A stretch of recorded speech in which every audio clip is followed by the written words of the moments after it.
కానీ ఒక్క దత్తాత్రేయుల వారి విషయంలో మాత్రం ఒక పరమాద్భుతమైనటువంటి విషయం.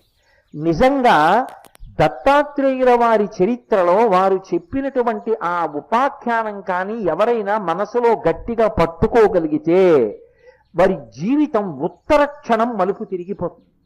అసలు అంత అద్భుతమైన విషయాన్ని ఒక్క దత్తాత్రేయుల వారి చరిత్రలో తప్ప వేరొక చోట ఆవిష్కరించబడలేదు అని నాకు అనిపిస్తుంది.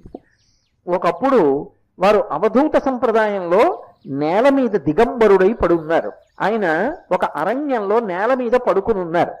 అంటే దత్తాత్రేయుల వారిగా ఏదో 3 ముఖాలతోటి 6 చేతులతోటి అలాగని కాదు. ఎందుకంటే అది తత్తతః రూపం ఉన్నప్పుడు మాలాం, కుండీం, అలాగే ఆ ధమరుంచ, శూలం, శంఖం, సుదర్శనం, దధానం భక్తవరదం దత్తాత్రేయం నమామ్యహం